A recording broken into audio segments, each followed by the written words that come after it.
நான் கொஞ்சம் குண்டாயிட்டேன். ஜிம்முக்கு போகலாம்னு இருக்கிறேன். சுகந்தியும் வந்தான்னா 2 பேருமா சேர்ந்து போறதுக்கு நல்லா இருக்கும்.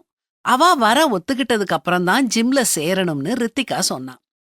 எதையுமே நாம தனியா செய்யறத விட 2 பேரோ 3 பேரோ சேர்ந்து செய்யறது நல்லதுதான். ஆனா அதுக்காக அவங்களால வர முடியாத பட்சத்துல நாம செய்யணும்னு நினைக்கிறத செய்யாம இருக்கிறது சரியில்லை. அதே மாதிரிதான் நீங்க எதையாவது ஒரு விஷயத்த ஆரம்பிக்கணும்னு முடிவு எடுத்தா மிகச் சரியான நேரம் வரணும், அடுத்தவங்க உதவிக்கு வரணும்னு நினைக்காதீங்க. முதல் அடிய நீங்க எடுத்து வைங்க.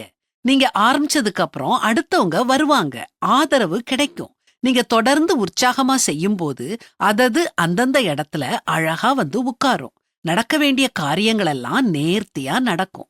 நீங்க நடக்க ஆரம்பிங்க, வழி தன்னால பிறக்கும். சரியான முதலீட்டோட, சரியான ஆட்களோட, சரியான நேரத்துல தான் ஆரம்பிக்கணும்னு நாம காத்திருந்தோம்னா நாம எதையுமே செய்ய முடியாது.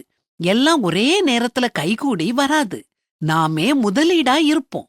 எல்லா நேரமும் நல்ல நேரம்தான். அடுத்தவங்க கைய நம்பாம நம்ம கையையே நம்புவோம். ஆன்மீக வாழ்க்கையிலையும் நாம இந்த கொள்கையத்தான் பின்பற்றணும். துன்பங்கள் வந்தாதான் கடவுள்கிட்ட பிரார்த்தனை பண்ணணும்னு நினைக்காதீங்க. பிரார்த்தனை உங்க வாழ்க்கையில ஒரு முக்கிய பகுதியாகட்டும். இன்பமோ துன்பமோ அல்லது எதுவுமே முக்கியமா நடக்கலையோ, எது எப்படி இருந்தாலும் கடவுள்கிட்ட பிரார்த்திங்க. தினமும் ஜெபம் பண்ணுங்க. ஆலயத்துக்கு போய் தான் ஜெபம் பண்ணணும், அடுத்தவங்க கூட சேர்ந்து தான் ஜெபம் பண்ணணும்னு கிடையாது. கடவுளுக்கும் நமக்கும் ஒரு தனிப்பட்ட நெருக்கமான உறவு இருக்குது. அது ஜெபம் மூலமா பலப்படும். அவர் துணை மட்டும் இருந்தா போதும். நம்ம யார் துணையையும் எதிர்பார்க்காம, எதுக்கும் பயப்படாம, நம்பிக்கையோட நம் கால்களை முன்னோக்கி வைக்கலாம். அவர் நமக்கு பாதைய உண்டு பண்ணி தருவாரு. நான் உனக்கு முன்னே போய் கோணலானவைகளை செவ்வையாக்குவேன்னு சொல்றாரு.